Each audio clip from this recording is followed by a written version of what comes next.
शिखा news channel के माध्यम से हम खबरों के अलावा भी और भी बहुत कुछ दिखाने का प्रयास करते हैं, जिसके तहत हम समय समय पर आपके समक्ष कई नई प्रस्तुतियां भी देते हैं। उसी के तहत आज हम आपके सामने लेकर आ रहे हैं अखिल भारतीय कवि सम्मेलन के माध्यम से यहाँ कवियों के द्वारा जो हास्य, ओज और श्रृंगार की कविताएँ प्रस्तुत की गई, उन कवियों की शानदार रचना पाठ को आपके समक्ष प्रस्तुत कर रहे हैं। इनकी रचना पाठ को सुनकर राजनगर नगर परिषद प्रांगण में आयोजित इस कवि सम्मेलन के माध्यम से दर्शक तालियां बजाने के लिए मजबूर हुए। हम थोड़ा सा ऊपर बैठे हुए हैं क्योंकि आप हमें सम्मान देते हैं। बाकी मैं जानता हूं कि कई श्रोता यहाँ कई कवियों से अधिक भारी बैठे हुए हैं, इसलिए मैं आप सबको प्रणाम करता हूं। ये जो घनघोर आपने तालियां बजाई हैं, मेरी 3 पीढ़ियां आपको धन्यवाद दे रही होंगी। बहुत बहुत आभार व्यक्त करता हूं आदरणीय पवन जी जो हमको वहां से लेकर यहाँ तक लाए हैं, मैं उनका भी बहुत बहुत आभार व्यक्त करता हूँ। ये पेशे से वकील हैं और वकील वह कील होती है जिसके एक बार लग जाती है तो निकलती नहीं है। मेरे पिताजी भी ये चाहते थे कि कोई मेरा एक बेटा वकील बने, तो उन्होंने देखा कि सबसे अधिक झूठ कौन बोलता है, तो मेरा नंबर अव्वल आया। उन्होंने कहा LLB कर लो। मैंने LLB करके 300 में कोट खरीदा, बाद में उसे 500 में बेचा। तब मेरी समझ में आया कि वकालत में बहुत फायदा है, लेकिन मैंने छोड़ दिया। मैं पहले दिन कोर्ट गया तो एक मुवक्किल आया, बोला मेरा केस लड़ोगे? मैंने कहा मैं उसी धंधे के लिए तो आया हूँ। बोले क्या फीस लोगे? मैंने कहा 5000 रुपए। वो उठ के चल दिया। हमने कहा कहाँ जा रहे हो? बोले तुम सस्ते वकील हो क्या? बहुत दुख लगा अध्यक्ष महोदय, लेकिन 5-6 महीने बाद मिला तो रोने लगा। हमने कहा क्या हुआ है? बोले तुमको छोड़कर एक 50,000 का वकील लगाया, लेकिन परिणाम सजाए मौत मिली। मैंने कहा मूर्ख, जब वही काम मैं 5,000 में करा रहा था। बोले द्विवेदी, तुम द्विवेदी कैसे? बोले एक माँ और एक पिता से पैदा हुए इसलिए द्विवेदी। फिर चतुर्वेदी ने त्रिवेदी से कहा कि चलो यार टहल के आते। वो चले जा रहे थे उधर से, तो उधर से मिश्रा जी आ रहे थे। पूछे मिश्रा जी कहाँ जा रहे हो? बोले द्विवेदी जी के पास। बोले वो बड़ा खतरनाक आदमी। बोले हम तो त्रिवेदी और चतुर्वेदी हैं, तो किसी तरह एडजस्ट कर लेंगे, तुम तो पहले ही से मिश्रा हो। इसलिए द्विवेदी जी को वहां बुलाया है, चतुर्वेदी को यहाँ खड़ा कर दिया गया है।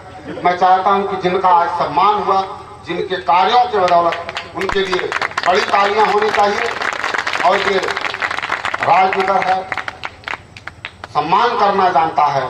हमारे पास वीणा पानी माँ भवानी मैं प्रणाम करूं, अपनी कृपा कमा तू मुझे उपहार दे। वाणी वीणा पानी माँ भवानी मैं प्रणाम करूं, अपनी कृपा कमा तू मुझे उपहार दे। मुझे उपहार दे तू ज्ञान के प्रकाश कमा, मेरी लेखनी को एक बार। वाणी वीणा पानी माँ भवानी मैं प्रणाम करूं, अपनी कृपा का माँ तू मुझे उपहार दे। मुझे उपहार दे तू ज्ञान के प्रकाश का माँ, मेरे ही आवास करे अंधकार वार दे। वार दे तू अंधकार पानी लगे तलवार, माँ तू मेरी लेखनी को ऐसी तेज धार दे, ऐसी तेज धार दे कि पग पग प्यार बहे। पावन पुनीत प्रेम भरा संसार दे, पावन पुनीत प्रेम भरा संसार दे। पावन तू है जग जननी मैं तेरा एक पुत्र हूँ माँ, मेरे ही आवास करे अंधकार वार दे। तू है जग जननी है तेरा एक पुत्र हूँ माँ, मेरे ही तू है जग जननी मैं तेरा एक पुत्र हूँ मैं, मेरे ही को मैं ही को तू एक बार प्यार भर दे।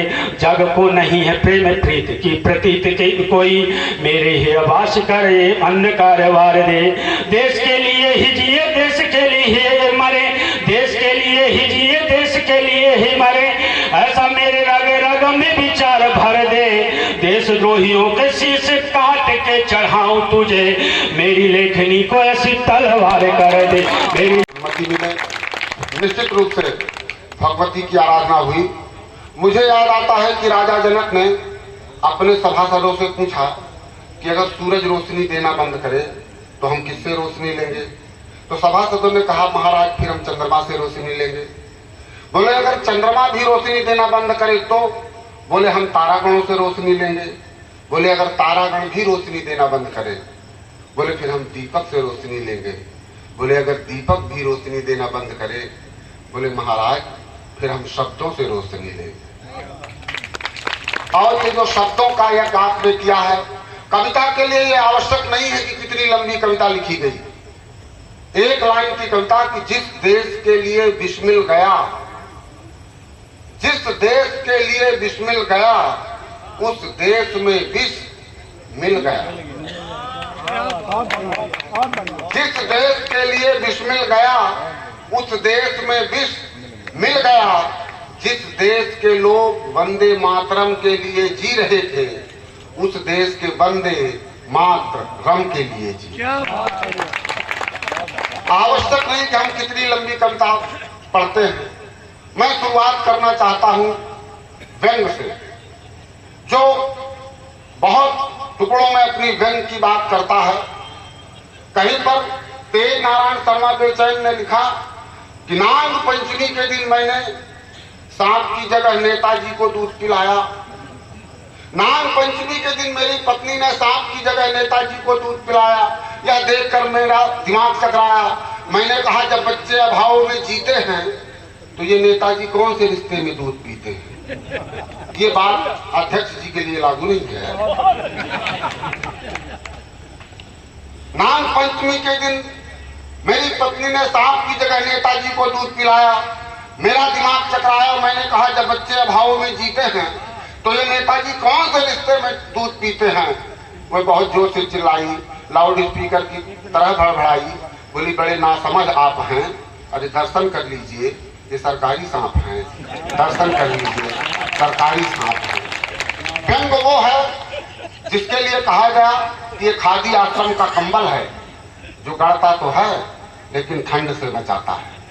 मैं चाहता हूं कि इस मंच के सबसे छोटे लेकिन सबसे समृद्ध कलाकार भाई आशीष त्रिपाठी को आपके सामने आमंत्रित करूं। आप सबकी तालियां उसी तरह उठे। भाई आशीष त्रिपाठी जाए। शानदार शानदार लोगों, एक बार पूरे मन से मेरे सम्मान में धुआंधार ताली बजा दीजिए। मैं शुरू होना चाहता हूं। धुआं इधर से निकलेगा, धार उधर। स्वागत।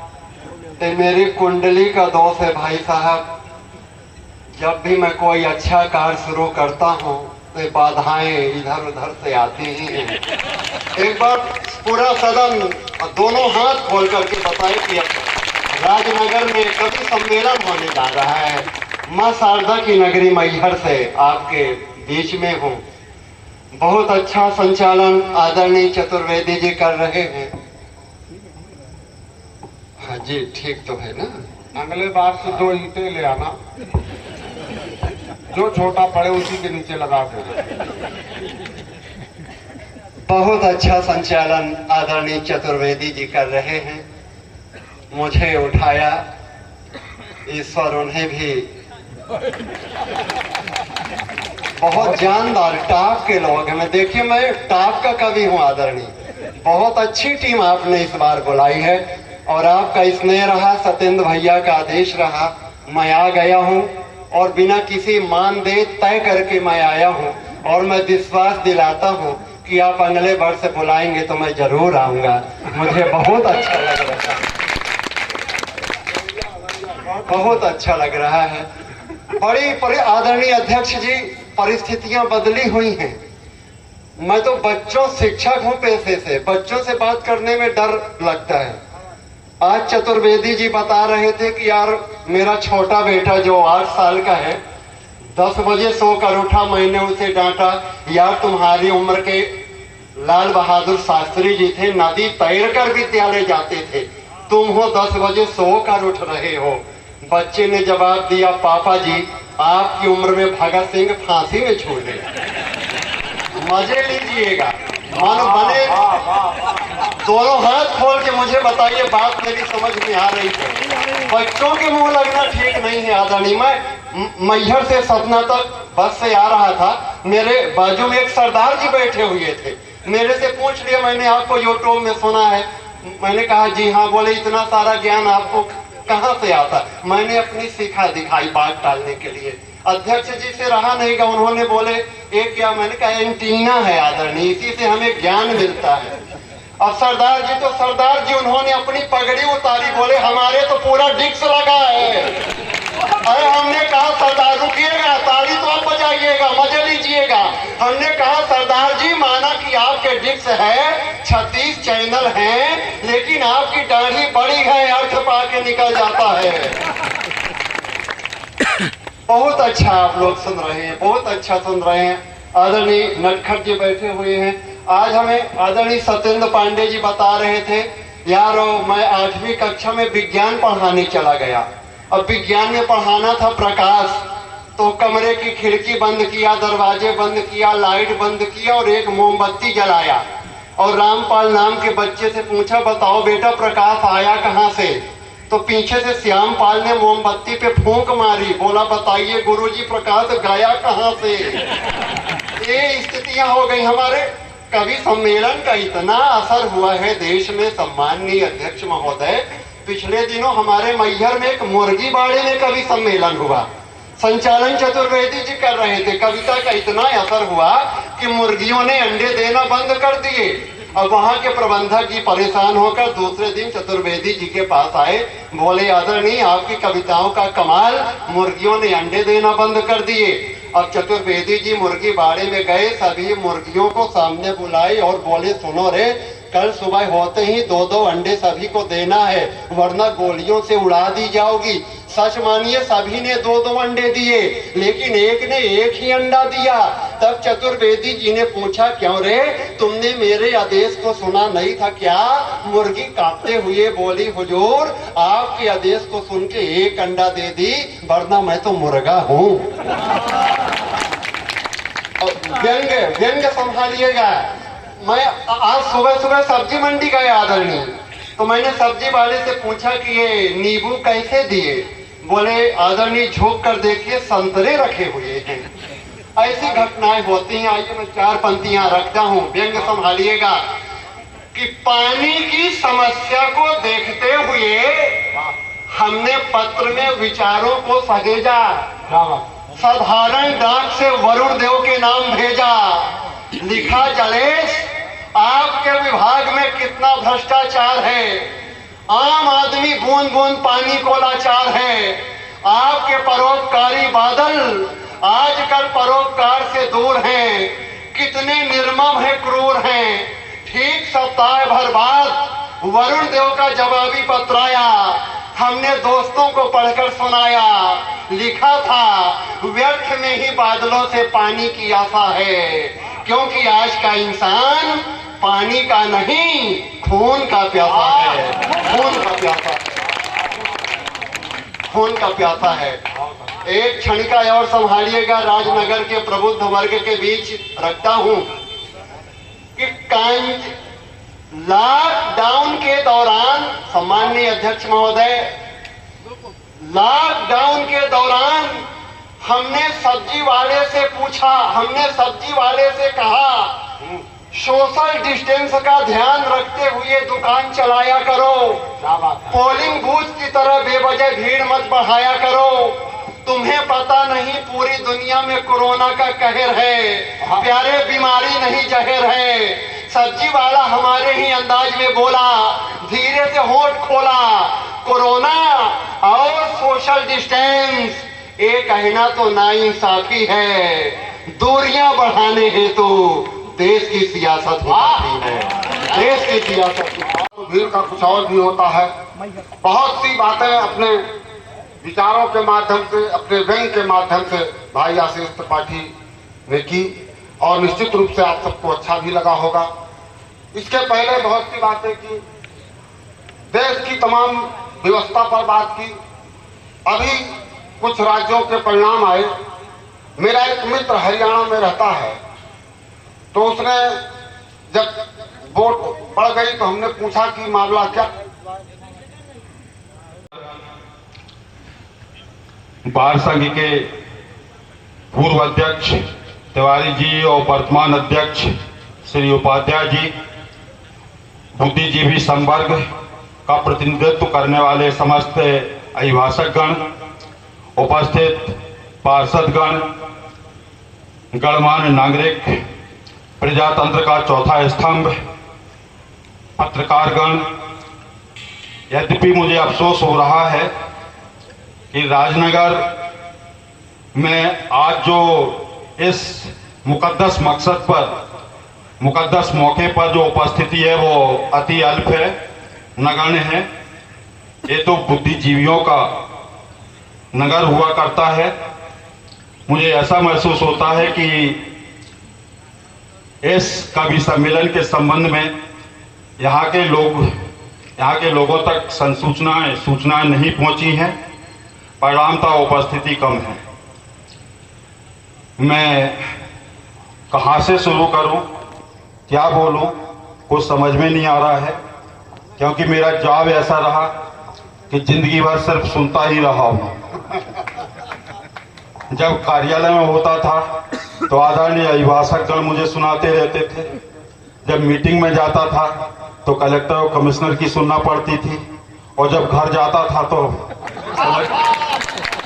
आज पहली बार मुझे कुछ बोलने का मौका मिला है। सबसे पहले तो प्रश्न उत्पन्न ये होता है कि ये शब्द क्या है, शब्द की उत्पत्ति या ध्वनि की उत्पत्ति कैसे हुई। हम जिस सौरमंडल में रहते हैं, जिस सौरमंडल के ग्रह पृथ्वी पर हम निवास करते हैं, इस पृथ्वी की दो गतियां होती हैं, एक घूर्णन गति होती है और एक परिभ्रमण गति होती है। और जिस परिभ्रमण गति और घूर्णन गति के कारण ही दिन और रात होते हैं, ऋतुएं होती हैं। तो जब ये घूर्णन और परिभ्रमण गतियां एक साथ होती हैं तो एक आवाज निकलती है और भौरे जैसी भन्नाने की आवाज होती है, और वो आवाज परिष्कृत तौर पर ओम होती है। और ये ओम क्या है? ये मेरे ख्याल से इस ब्रह्मांड का पहली ध्वनि है जिसको हम ओम शब्द से संबोधित करते हैं। ओम, जब हम ओ बोलते हैं तो हमारे अंदर की जितनी कलुषित भावनाएं होती हैं, विचार होते हैं, ईर्ष्या होती है, वो बाहर निकल जाते हैं। और जैसे मां शब्द का उच्चारण होता है वो बंद हो जाता है। इसका मतलब ये होता है कि बाहर की जो कालिमा है वो हमारे अंदर प्रवेश ना कर पाए। आज मुझे ये कहते हुए बड़ी खुशी हो रही है कि यहाँ पर जो विद्वत्गण बैठे हुए हैं, जो सरस्वती के वरद पुत्र बैठे हुए हैं, इनके बारे में जरा सोचिए। कविताएं, गीत हर कोई नहीं ना लिख सकता है ना बोल सकता है। मैं अभी चर्चा कर रहा था, मैडम जी संतोष पटेरिया मैडम वहां पर बैठी हुई थी। मुझे लगा कि हमारे मस्तिष्क और हृदय के बीच में लगभग 1 फीट का अंतर होता है, और वो 1 फीट का अंतर इसलिए होता है कि हमारे हृदय पर मस्तिष्क प्रभाव ना डाले और मस्तिष्क पर हमारा हृदय प्रभाव ना डाले। माने जो हम सोचें वो शुद्ध सोचें, जो हम निर्णय करें वो निर्णय सटीक हो, स्पष्ट हो। हमारे निर्णयों पर हमारा हृदय हावी ना हो जाए और हृदय पे हमारा मस्तिष्क हावी ना हो जाए, नहीं तो ये प्रेम, दया, करुणा सब समाप्त हो जाएंगे। मैं अनुरोध करना चाहूंगा कि जब हम, जो कवि होता है ना, कवि सिर्फ अपनी बात नहीं कहता है, कवि जो बात करता है वो पूरी समाज के लिए करता है, वो पूरी दुनिया के लिए करता है। उसके अंदर दो जो मस्तिष्क है, जब मस्तिष्क उसका अपनी चारों तरफ की दिशाओं से, दशाओं से मुक्त हो जाता है तो उसके अंदर जैसा ज्ञान का रस भर जाता है। मस्तिष्क में ज्ञान का उद्भव होना शुरू हो जाता है, ज्ञान रस से मस्तिष्क भर जाता है। परंतु जब हृदय हमारा दुनिया भर की ये अटर सटर कटर, जिसको आप लोग क्या बोलते हैं, उससे मुक्त हो जाता है, तो फिर वहां पर भी एक रस उत्पन्न होता है। और वह जो रस होता है इन हाथों में, आपको मालूम है कि हृदय में स्पंदन होता है। हृदय के स्पंदन से ही जो हमारी वेन्स और आर्टरीज हैं, वो हमारे हाथों में जो कलम होती है, या हमारे जो हाथ होते हैं, उंगलियां होती हैं, पैर की हो, हाथ की हो, मस्तिष्क हो, शरीर के विभिन्न अंगों तक रक्त का संचरण होता है। जब वो संचरण होता है रक्त का, तो उंगलियों में जो कलम फंसी होती है, वो श्वेत शुभ्र कागज में कुछ लिखती जाती है। वो क्या लिखती है? वो वह लिखती है जो एक सत्य होता है। ये बात दीगर है कि हमारे यहाँ पे हिंदुस्तान में, हमारे भारत देश में, जिसके लिए कहा जाता है ना कि लौट रहा सागर चरणों पर, सिर पर मुकुट हिमालय, जन्मभूमि हम सबको प्यारी, बोलो भारत माता की जय। ये हमारा देश है। हमारा जो देश है ना, हिमालय के आंगन में प्रथम किरणों का देवभार, उषा ने हंस अभिनंदन किया, पहनाया हीरा खार। यदि ज्ञान का अभ्युदय कहीं हुआ है तो सबसे पहले हमारे देश में हुआ है। ज्ञान का प्रकाश यदि कहीं पे फैला है, सबसे पहले सूर्योदय यदि कहीं हुआ है, ज्ञान का उदय कहीं पर हुआ है तो हमारे देश में हुआ है। और जब मैं निवेदन करना चाहूंगा कि हमारे देश में एक स्वस्थ, एक परिष्कृत जो समाज होते हैं, वो कभी सम्मेलन होते हैं, कवियों का सम्मेलन होता है। आपने कभी पोएट कॉन्फ्रेंस के बारे में नहीं सुना होगा। मैंने अंग्रेजी से एमए किया था बहुत साल पहले, सन 83-84 में, परंतु मुझे इंग्लिश लिटरेचर में सर कहीं पर भी ऐसा कोई वाकया नहीं मिला जहां पे लिखा हो कि शेक्सपियर के द्वारा कोई सम्मेलन आयोजित किया गया है, कोई पोएट का कॉन्फ्रेंस हुआ जिसमें शेक्सपियर ने लेक्चर दिया है, या आपके मिल्टन ने दिया है, या अलेक्जेंडर पोप ने दिया है, या विलियम बेकर ने दिया है। मुझे आज तक कहीं पढ़ने नहीं मिला है। परंतु ये हमारे देश का ये चमत्कार है, हमारे देश की ये सभ्यता है, हमारे देश की ये संस्कृति है कि हम आज देखिएगा मध्य प्रदेश शासन ने भी एक आनंद विभाग की ही स्थापना करना शुरू कर दी। क्यों? क्योंकि जो दर्शन है, दर्शन ये कहता है कि आप खूब काम करिए, सब कुछ करिए, उसके बाद में कुछ ना कुछ आनंद अनुभूति के लिए कुछ ना कुछ करिए। और आनंद अनुभूति, स्वस्थ आनंद अनुभूति कैसे होगी? इन कविताओं से होगी जो इस सरस्वती के वरद पुत्र आपके सामने प्रस्तुत करेंगे। मैं ज्यादा वक्त नहीं लूंगा क्योंकि मैंने पहले ही आपसे निवेदन कर लिया है कि मुझे सुनने की आदत है, बोल तो मैं पाता नहीं हूं। जब मैं बोलता हूं तो बड़ी प्रॉब्लम होती है मेरे लिए, मेरे पैर कांपने लगते हैं, हाथ थरथराने लगते हैं, बीपी बढ़ जाता है। आज तो पता नहीं क्यों अध्यक्ष महोदय ने मुझे इतनी डोज दे दी कि मैं यहाँ पर खड़ा हुआ हूँ। अध्यक्ष महोदय का जो ये प्रयास है अपने आप में एक अनूठा प्रयास है। मैं परमपिता परमेश्वर से प्रार्थना करूंगा कि उनका प्रयास दिन प्रतिदिन आगे बढ़े और उनकी जो स्वच्छ एक छवि है उस छवि को भी वो बरकरार रखें। इसी तरह के आयोजनों से मुझे विश्वास है कि हमारी मानसिकता में परिवर्तन आएगा, सकारात्मकता आएगी, हमारे विचार परिष्कृत होंगे, हम एक सुंदर ताना बाना प्रस्तुत करेंगे।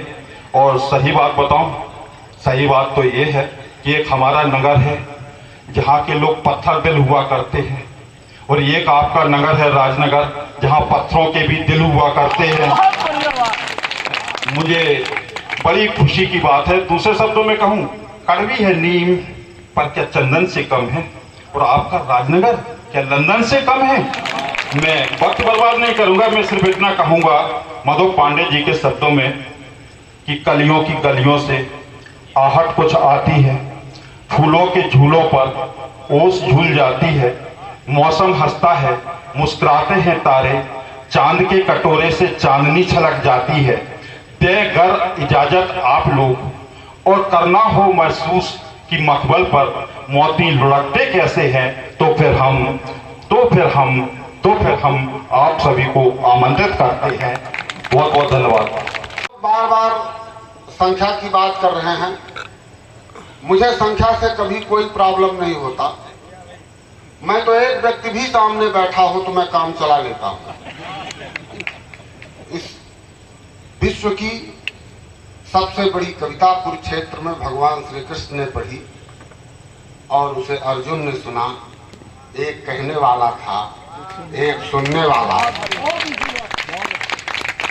महत्वपूर्ण नहीं है कि कितने लोग हैं, महत्वपूर्ण यह है कि वो कौन लोग हैं। और मैं जानता हूं, मुझे याद आता है कि दो महिलाएं मिली। एक महिला ने दूसरे महिला से पूछा कि तेरे कितने बेटे हैं? बोले 2। बोले क्या करते हैं? बोले एक डॉक्टर है, एक इंजीनियर। फिर उसने पूछा तेरे कितने हैं? बोले 4। बोले क्या करते हैं? बोले 2 जेल में 2 फरार। इस तरह की संख्या का क्या किया जाए? सबका अपना अपना दृष्टिकोण है। तो मैं बात कर रहा था अध्यक्ष जी, मेरा एक मित्र हरियाणा में जब एग्जिट पोल आए तो मैंने पूछा कि क्या स्थिति है? बोले स्थिति अच्छी है, कांग्रेस जीत रही है। बड़ा उत्सव हुआ। जब परिणाम आया तो मैंने पूछा क्या स्थिति है? तो उसने फोन बिल्कुल नहीं उठाया, बस एक मैसेज लिखा जो मैं आपको बताना चाहता हूं। ये बिल्कुल कोई चुटकुला नहीं, मैं रास्ते में भाई साहब लोगों को बता रहा था। उसने केवल इतना लिखा कि जब पायजामे का नाड़ा ना बंधा हो तब हाथ ऊपर करके नाचना नहीं चाहिए। करता है अयोध्या में प्रभु राम का मंदिर निर्माण हुआ, रामलला जी विराजे, पर इस बात से भी कुछ लोगों को प्रॉब्लम थी। कुछ लोगों ने कहा कि अयोध्या में मंदिर पूरा नहीं हुआ। रामोत्सव में मैं भी गया तो मैंने देखा कि मंदिर का काम पूरा था। तो मैंने उन लोगों से कहा कि भाई मंदिर का काम कहाँ अधूरा है? बोले कोप भवन कहाँ बना है? सब अपना रामोत्सव के दिन हमने सभी पार्टी वालों को बुलाया, रामचरितमानस का हमने आयोजन कराया। हुई है वही जो राम रचि राखा, को करी तर्क बढ़ावई शाखा। जैसे रामायण शुरू हुई एक पार्टी वाले खड़े हो गए, बोले इसमें शाखा कहां से आ गई? हर व्यक्ति का अपना दृष्टिकोण है, अपना नजरिया है, अपने विचार से वो सोचता है। लेकिन जो राष्ट्र के लिए सोचता है, राष्ट्र उसके लिए सोचता है। आप सब इस बात को भली भांति जानते हैं। मैं चाहता हूं कि एक बार तालियों से इन कवियों को आप आश्वस्त करें। और मैं ओज के उस रचनाकार को बुलाना चाहता हूं जो वीरों की धरती से आए हैं, जो आधा की धरती से आया है, जो महोबा से आया है, भाई देवेंद्र चतुर्वेदी। मतलब पैदाइशी विद्वान हम लोग, विरासत में विद्वता मिली है। विद्वता की 4 पंक्तियां सुने। हम बहुत ज्यादा ज्ञान की बातें नहीं करेंगे, बहुत अच्छी बात करेंगे। सटी भैया कारी टी शर्ट वाली, लाल शर्ट वाली, हाफ पैंट पहने, फुल शर्ट पहने, यार ये केवल राजनगर में हो सका। बैठ जाओ, सुनिए 4 पंक्तियां। अध्यक्ष जी सुने कि ढूंढते हैं राम को कि राम का निवास कहाँ, किस धाम जाऊं जहां राम मिल जाएंगे। योगी राज कृष्ण को तलाशते हैं आज हम कि पत्थर की मूरत में श्याम मिल जाएंगे। किंतु राम श्याम मिल पाए हमें कहीं नहीं, गुरु ने कहा ये अभी राम मिल जाएंगे। अरे पूज के तो देखो माता और पिता चरणों को, इन्हीं चरणों में चारों धाम मिल जाएंगे।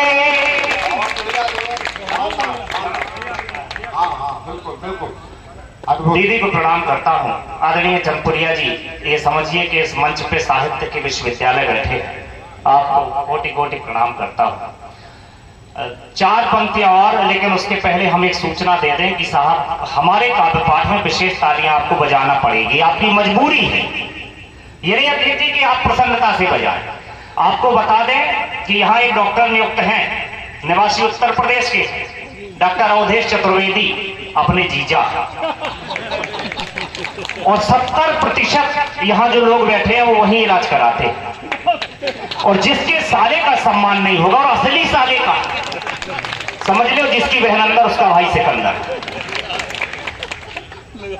लोग कहते, कभी भाई साहब एक बार कह रहे थे कभी सम्मेलन में हाथ रस में, आपने कहा था कि जब ईश्वर हमारे पापों से, हमारे गुनाहों से नाराज हो जाता है तो हमें डॉक्टर के पास भेज देता है, और जब डॉक्टर नाराज हो जाता है, इसीलिए अपनी जान अपने हाथ में, बस ताली बजाते रहना, डॉक्टर साहब का इलाज जिंदाबाद। दीदी 4 पंक्तियां और पढ़ता। आप बैठे आदरणीय संतोष पटेरिया जी, आपके नगर की क्या पूरे जनपद की आन वान शान, 76 ईयर्स ओल्ड, 76 साल की उम्र और मंच पर विराजमान है।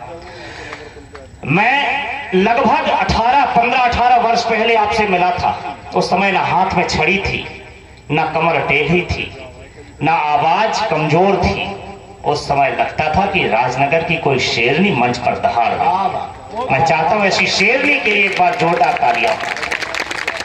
चार पंक्तियां सुने कि थोड़ी सी ज्ञान की ही हो जाए। हाँ हाँ हो जाए। कि गगन की लालसा में जो धरा को छोड़ देते, आप देखिए आपके मन की बात, कि गगन की लालसा में जो धरा को छोड़ देते हैं, बने वर्षों के रिश्तों को जो पल में तोड़ देते हैं, नहीं खुशियां वे पा सकते कभी भी इस जमाने में, बुझाकर प्यास अपनी जो घरों को फोड़ देते।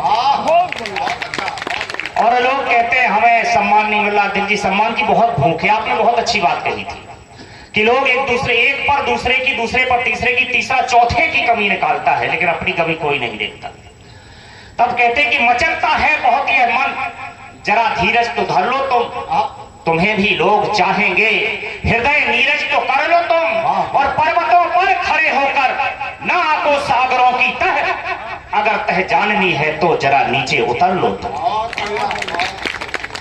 चार पंक्तियां। हम माँ के दरबार में प्रणाम किया, हम राम मंदिर, अभी राम मंदिर की चर्चा हुई बड़े भाई ने, हमने राम जी से केवल एक प्रार्थना की एसडीएम साहब की, हे राम लला दशरथ नंदन, तुलसी के माथे के चंदन, हे राम लला, हे राम लला, हे राम लला दशरथ नंदन, हे राम लला दशरथ नंदन, तुलसी के माथे के चंदन, दुनिया करती है अभिनंदन, तुमसे मेरा इतना बंधन, दुनिया दुनिया दुनिया दुनिया दुनिया करती है अभिनंदन, तुमसे मेरा इतना बंधन, कि जब तक भरत के भ्रात प्रेम का हर भाई को भान रहे, तब तक दुनिया में सबसे आगे मेरा हिंदुस्तान रहे।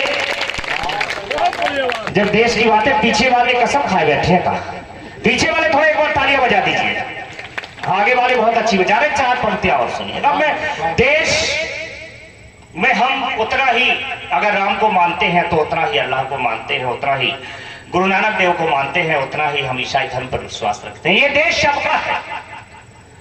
तब कहता हूं कि अल्लाह के भेजे पैगंबर, कि अल्लाह के भेजे पैगंबर, बरसाओ दुआ हर गांव शहर, मानवता में ना भूले जहर, चहु और बहे बस प्रेम लहर, जब तक मस्जिद में अल्लाह हो अकबर का पावन गान रहे, तब तक दुनिया में सबसे आगे मेरा हिंदुस्तान रहे, मेरा हिंदुस्तान रहे, ये दुनिया भर की शान रहे। अध्यक्ष जी, हम मिलजुल कर ही हिंदुस्तान को मजबूत कर सकते हैं। और विश्वास मानिए, इस देश में अब्दुल कलाम, अब्दुल हमीद और अशफाक उल्लाह खां के वंशज भी हैं, और हम उनको याद करते हैं। भारतीय राजनीति से कुछ प्रश्न उठता है। अध्यक्ष जी, उत्तर प्रदेश की राजनीति बड़ी विचित्र है। लोकसभा का चुनाव आया, उत्तर प्रदेश के बड़े नेताओं ने कहा कि आप उत्तर प्रदेश को गुजरात नहीं बना सकते। एक तरफ से आवाज आई कि उत्तर प्रदेश को गुजरात बनाने के लिए 56 इंची सीना चाहिए। लोगों ने बड़े व्यंग किए, कहां गया 56 इंची सीना, कहां गया 56 इंची सीना।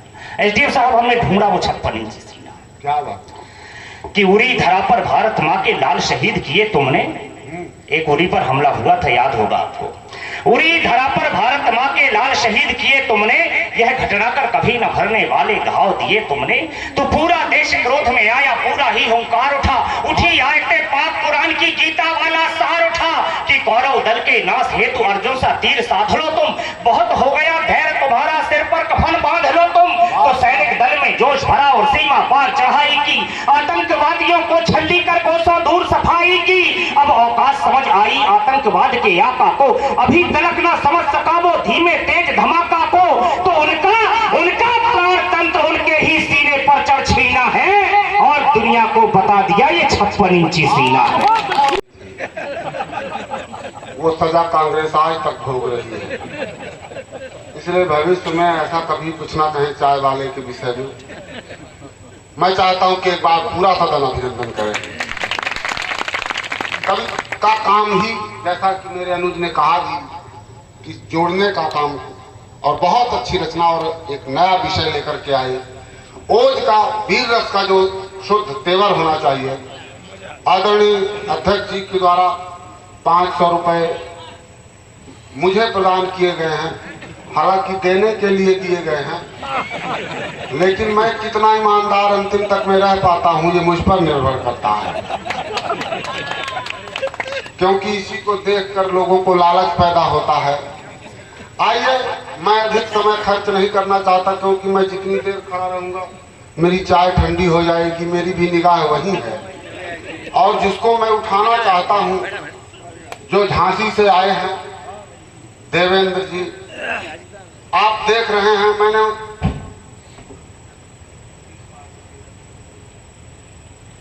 जी, मैं अब एक निवेदन करूं कि अब आप मंच में लेकर के ना आइएगा। जो भी हो आप वहीं पहुंचा दीजिएगा। वो तो मैंने अध्यक्ष जी के सम्मान रखने के लिए स्वीकार कर लिया। दरअसल अब इससे बड़ी नोट हो भी नहीं सकती, और इससे बड़ी अगर लाई जाए तो स्वीकार की जा सकती है, लेकिन वो बंद कर दी गई है। एक बार तालियां बजाएं। मैं आदरणीय नटखट जी, आप देख रहे हैं उम्र के अंतिम पायदान पर हैं। मैंने पूछा कि भाई साहब, ये जो दोनों देखिए कैसे एक दूसरे से ऊपर से देखिए एकदम मिलान करता है। मैंने कहा नटखट जी से कि आखिर ये बाल मेरे तो हैं, आपके कैसे चले गए? बोले ये चिंता का विषय नहीं है, चिंतन का विषय है। हमने कहा कैसे चिंतन का विषय है? बोले देखो, सर में हाथ फेरने का अधिकार केवल 2 महिलाओं को होता है, एक माँ को, एक पत्नी को। जब माँ सर में हाथ फिराती है तो बाल बढ़ते हैं।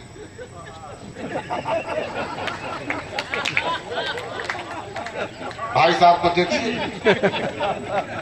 इनके लगता है कि मोहल्ले भर के लोगों ने हाथ फिराया। अच्छा, तमाम चुनाव की बात हो रही थी। मैं आपको बताऊं अध्यक्ष जी, अब जो एक पार्टी हार गई तो कहती है ईवीएम गड़बड़ है। कोई गड़बड़ी नहीं। मैं अभी जब लोकसभा का चुनाव हुआ तो मैं गया वोट डालने गांव, तो मेरे आगे दादाजी खड़े थे। तो उन्होंने प्रिसाइडिंग ऑफिसर से पूछा, कहा हो काकी वोट डाल गए? कहा डाल गई। बोले कब? बोले आधा घंटा पहले। तो दादाजी बोले हो आधा घंटा पहले आती तो दादी से मुलाकात हो जाती। तो पूछा, कहा कि क्यों, दादी साथ में नहीं रहती क्या? बोले नहीं, उसको मरे तो 15 साल हो गए, बस चुनाव में वोट डालने आ जाती। इसलिए इस पर कोई चिंता की बात करने की नहीं है। आइए, मैं आपके चेहरे पर कहीं पर किसी ने लिखा, किसी डॉक्टर साहब का उल्लेख कर रहे थे भाई ने, ओपन हार्ट सर्जरी के बाहर कुछ पंक्तियां लिखी थी कि खोल लेते दिल अगर हंस बोल कर यारों के साथ, तो फिर हमें नहीं खोलना पड़ता इन औजारों के साथ। मैं चाहता हूं पूरा सदन एक बार तालियों से अभिनंदन करे और आमंत्रित करे भाई देवेंद्र नटखट जी को आपके सामने। आदेश क्या, मेरे लिए तो अध्यादेश है। मुझे हंसने हंसाने के लिए मंगाया गया है। हास्य का चिंतन है, हास्य का कवि हूं। हमारे भाई, छोटे भाई देवेंद्र ने बहुत शानदार और सिंहनादीश्वर में जो कविताएं सुनाई, सर मैं नहीं सुना सकता, मेरे फेफड़े अलाउ नहीं करते।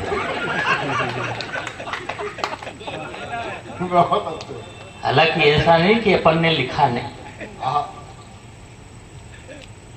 लेकिन बहुत होशियार है, बहुत टैलेंटेड आदमी आज का संचालक है। इनसे पहली मुलाकात मेरी आगरा में हुई थी। अंदर की बाहर? जूते की दुकान में। इतना होशियार आदमी नहीं मिलेगा सर कि अभी अभी जूते की दुकान पर गए, एक जोड़ी जूते लेने थे, घंटे भर मोल भाव किया, तब जाके एक जूता एक दुकान से और दूसरा जूता दूसरी दुकान से। तालियां आए तो एक साथ आए। एक जूता एक दुकान से और दूसरा जूता दूसरी दुकान से लिया। दोनों जूते अलग अलग भाव के थे। तो घर जाके देखा तो दोनों जूते एक ही भाव के थे। घर जाके देखा तो दोनों जूते एक ही पांव के थे। दोनों जूते एक ही पांव के थे। तब इन्होंने जूतों को वापस नहीं करवाया, बल्कि पैरों को जूतों के हिसाब से एडजस्ट कर दिया। अच्छा है तो आपकी ताली। हंसने हंसाने वाली बातें करता हूँ, छोटी छोटी बातों में से हंसी निकालने की कोशिश करता हूँ। देवेंद्र भाई ने बहुत शानदार कविता पढ़ी, बहुत जानदार स्वर से कविता पढ़ी। साहब ये वीरता की बातें करते हैं, हम वीरता झेलते हैं। मैं बताऊं, मैं झांसी से आया सर, प्रमाण कर दूं तो सारा सदन आशीर्वाद दे। मैं झांसी से आया हूं और झांसी वीरता की नगरी है। हाँ, महारानी लक्ष्मीबाई का शहर है झांसी। महारानी ने सारी दुनिया को वीरता का पाठ पढ़ाया। अध्यक्ष जी, सारी दुनिया को वीरता का पाठ पढ़ाया। ये बात झांसी में आज भी है। आप कैसी भी सीधी सादी बहू लाएं,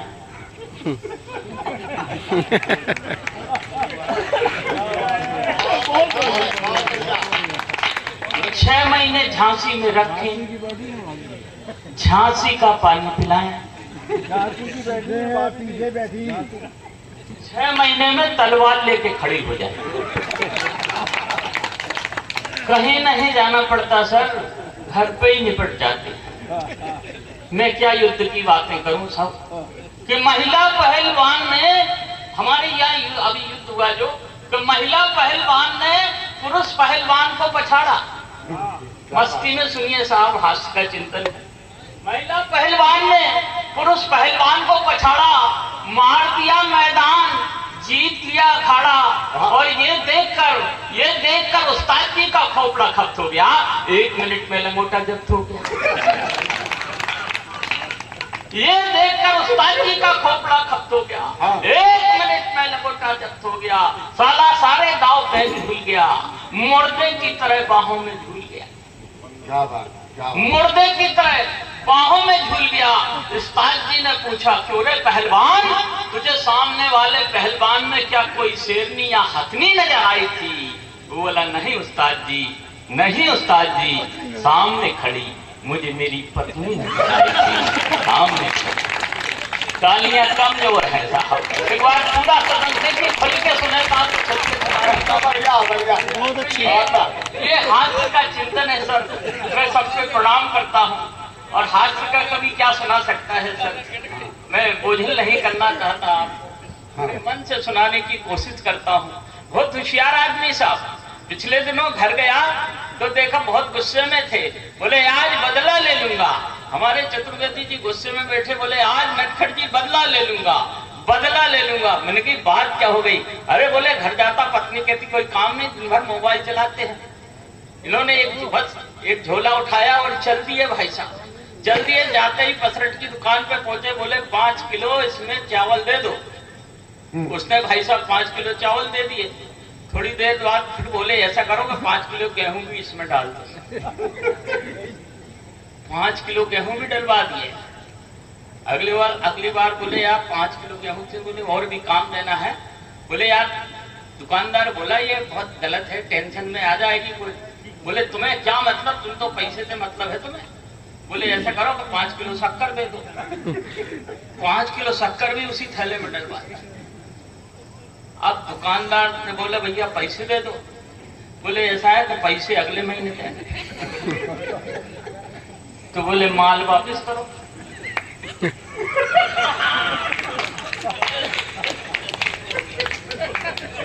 तो बहुत बातें आ जाती हैं और बातों में बात निकल के आती है, कविता हो जाती है। कुछ भी नहीं है साहब। हमारे अध्यक्ष जी बहुत विद्वान और आदरणीय दुबे जी, उनसे भी ज्यादा तब सबको प्रणाम करते हुए छोटी छोटी हास्य कविताएं सुनाने का मन है। एक कविता सुनाता हूं आपको कि गुरु जी ने चेले को समझाया। मैं बता दूं, मैं प्राइमरी में प्रोफेसर हूं सर। बहुत अच्छी बात। हाँ, आप ताली बजा सकते हैं, कोई बड़ी बात नहीं। गुरु जी ने, अब देखिए साहब, गुरु जी ने चेले को समझाया कि लंबा होने के लिए ताड़ासन करो।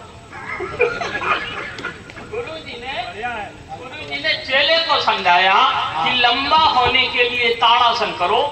चेला गुरु के ज्ञान को चोटी में गांठ लगा के गाड़ने लगा और नियमित पड़ोसी को ताड़ने। गुरु जी अपने चेले को समझाया और प्रयोग सही हो जाए। देखिए तो सारा सदन आशीर्वाद दे। लंबा होने के लिए ताड़ासन करो। चेला गुरु के ज्ञान को चोटी में गांठ लगाकर गाड़ने लगा और नियमित पड़ोसिन को ताड़ने लगा। एक दिन सचमुच अचंबा हो गया जब वह पड़ोसिन को लेके लंबा हो गया।